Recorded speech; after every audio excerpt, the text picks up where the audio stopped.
Dreamweaver, Chapter 28 The Message and the Messenger. Everywhere, blackness, emptiness. Mariska could only hear and feel herself. At least the pain ended, but fear took its place. She was in a world of absolute nothingness. No light, no sound, no wind. She would have welcomed hell as opposed to this. In the darkness, she checked herself and found that she was whole without a single bruise or cut. As she slowly adjusted, she saw that not all was black. If she watched closely, there would be the occasional twinkle of light, like a sprinkling of stardust. But as soon as she saw it, the trail of peppered light would vanish. Regardless of how much Mariska quickened her pace, she was never fast enough to catch such a transient occurrence. But with time, the interval before the disappearance grew longer and longer apart. The paths glittered in a myriad of shades and colors. Sometimes only one would appear. Other times a number of sparkling trails would show themselves almost simultaneously. Mariska followed the longest one, hoping it would lead her somewhere out of the dark. But soon it vanished like the others. And one road ended, another began, and she continued onward. She traveled for some time, never running into anything or anyone, and seeing nothing but the light. Time had no meaning, and she never got tired. An hour, a day, a month. Mariska didn't know how long it had been, or how far she had traveled, except that things began to change. More light appeared, and they formed a faint nimbus outlining the landscape of a forest teeming with trees and plants she had never seen before. Mariska reached out to touch the objects. The light scattered, deforming the glowing contours of the strange vegetation as her hand passed through. She attempted again and again to find substance and confirmation of her existence. Again and again she failed. Mariska dropped to her knees and glanced at where her hands should be, but the light was too weak to illuminate them. She despaired. Death was a certainty that she had accepted long ago. It was all around her and too prevalent for her to deny its presence. She was also past the prime of her life, dawdling in the midst of her twilight years. But still she lamented, for the timing was all wrong. Ainsley, Missy, she whispered.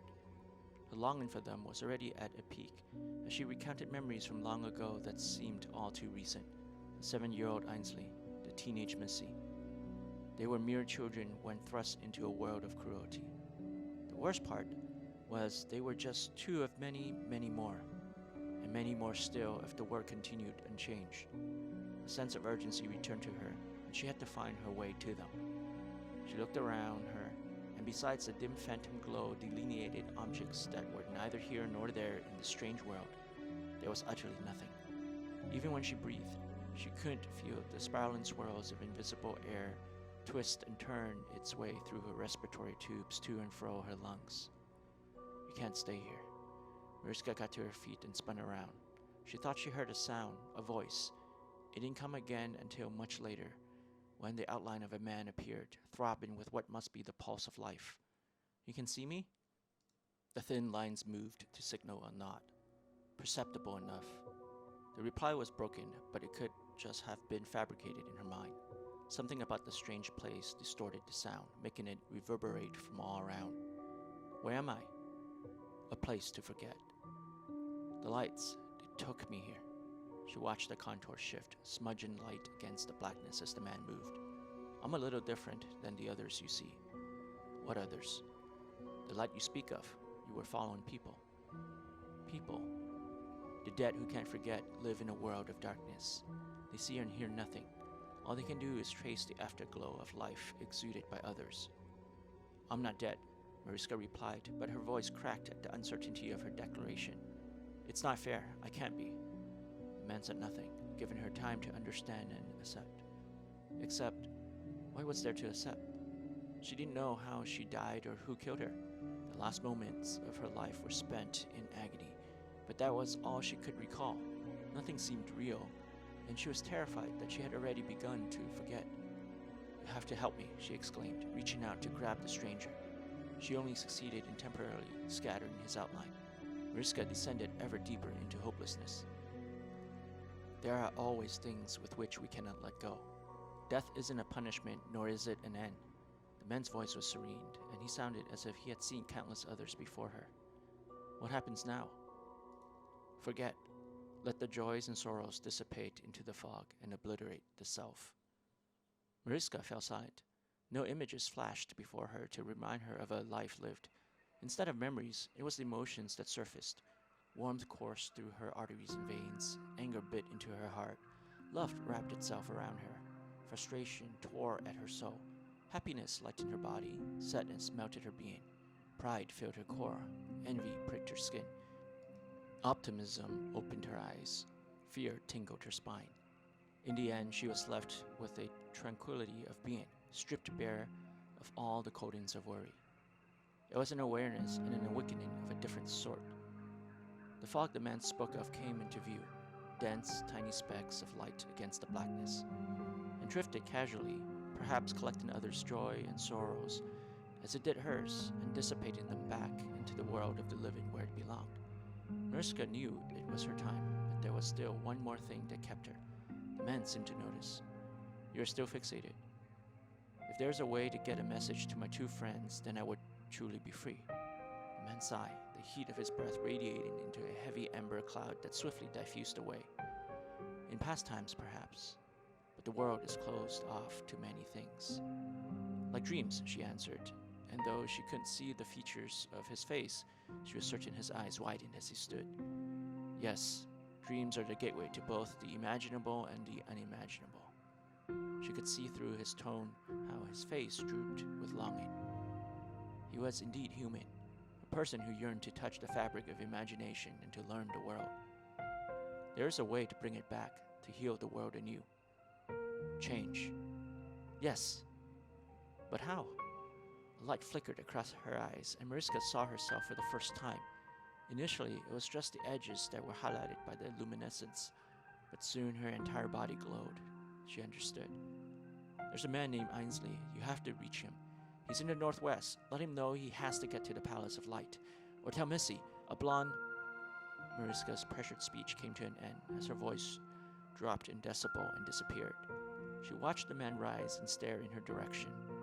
There was more to say, but despite being so silenced, Mariska no longer felt anguish or frustration. Something within her told the man knew where to find them, and that Ainsley would soon figure out for himself what he needed to do.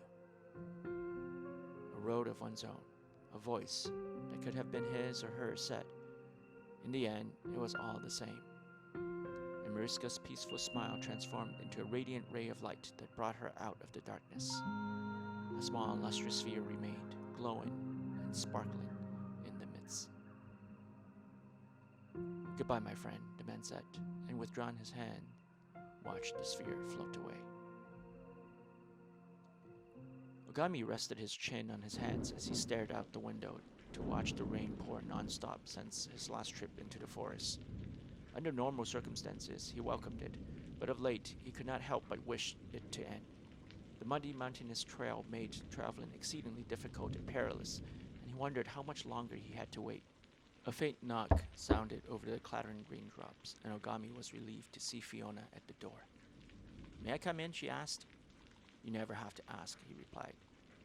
She smiled, but only worry showed in her eyes. "This is atypical of you, Ogami. Is it something you've seen from your walk?" Ogami could only sigh. Outside, a few of the children were playing, much to the chagrin of the adults charged with watching them.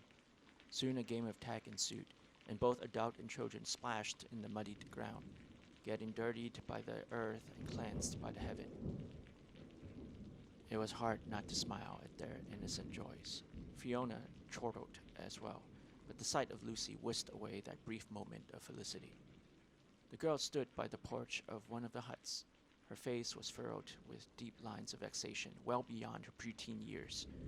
Fiona had seen it enough in the orphan children when the sudden moment of nostalgia reminded them of loss and transported them back to happier times, conjuring memories of a mother's gentle kiss or feelings of a father's warm embrace.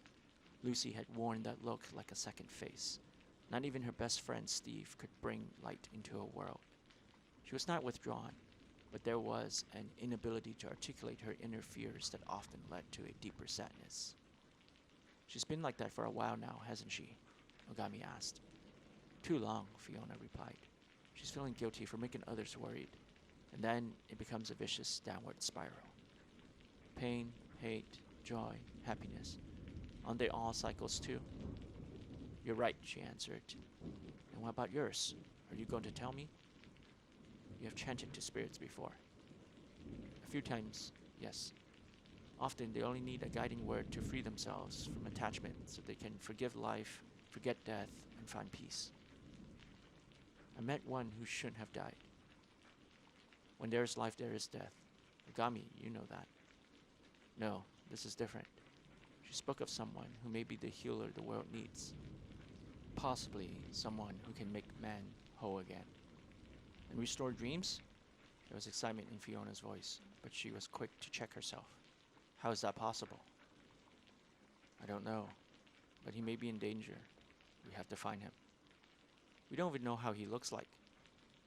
Someone we know does. Who? Missy. Fiona fell into a nearby chair. She had come hoping to share in Ogami's worries, but didn't expect this to be the source of his concern. It might be too big for the both of them. So the future is up to us. She cracked a smile. Ogami shook his head. I like to think of it as an intersection of will and fate. But you're right that we have been given an opportunity to affect our own destiny, and perhaps that of the world. What are we going to do? Fiona asked. He didn't answer as he stared past the children on the streets below. Ogami's sudden movement out of his chair jolted Fiona, and she swiftly followed him out onto the muddy ground. The children and grown-ups had stopped their game of tag, looking in the same direction as Ogami. A flurry of screams erupted, and the children ran toward the figure draped in a black raincoat. The men knelt to hug each of the children in turn. Ogami turned, eyes squinting against the rain, and smiled at Fiona. The man he was waiting for all along had finally returned. Ogami didn't have to ask to know the outcome of Sin's journey. The man had returned alone. As was customary, the first stop Sin made was to Ogami's hut. I didn't expect such a welcome from you, Sin commented as he dried himself and sat down by the table. Circumstances are different this time, Ogami replied. The perky demeanor in the man changed, and he sat up in his seat. Did something happen? Have you noticed anything different this time, out there? Sin gazed intensely at him. There are places where people are restless, and the guardians are frantic with unease. There's a man responsible for it. I need your help in finding him. Sin gave a self-deprecating smile. Can't even find my brother after all these years. You sure you want me to help in finding a stranger? You know we can't leave the children. These forests keep us safe because of the dangers that lurk there. Can't allow a lapse in our guard. We have to protect them at all costs. Ogami, after all these years, Sin patted the older man on the shoulder. I think I owe you at least one favor. It would be a huge one. Bigger than saving my life? They both smiled at the bittersweet memory. Their lasting friendship had its beginning from Sin's personal tragedy. Perhaps this was what Ogami often referred to as the cyclical nature of life. Flowers bloomed the brightest, and fruits swelled the fullest, when grounds fertilized the most with waste and death. So it was, against the backdrop of human cruelty, that Sin saw the propensity for kindness. If I find this guy, what then? Would the world magically turn back to how it was? Sin asked, but all he really pined for was his brother's return. That was his definition of normal, of how things should be. No, Ogami answered. Things can't ever go back to how it was. Evolution only moves forward, but if we find him, then maybe the healing can begin. Sin glanced down at the scratches crisscrossing the tabletop. His fingers ran along the grooves, imagining the origin of each, the result of bored hands or negligent minds. The scrapes on the surface could be buffed away, but those deeper down might take a miracle to heal. Have you ever thought about why people change after the fall? I'm starting to think that people don't change this radically. All this violence and hurt are part of who we are. A dormant, cowardly part of our nature waiting for an opportunity like this to come out. Sin cracked a smile. There's a cycle, a balance. There should be another side, right? Maybe on this trip, I'll find something like it. I hope you enjoyed the story so far. If you did, please don't forget to like and subscribe. It means a lot to me as I'm a one-man show when it comes to writing, editing, and producing the audiobook, complete with sound effects and music. Thanks and have a great rest of your day.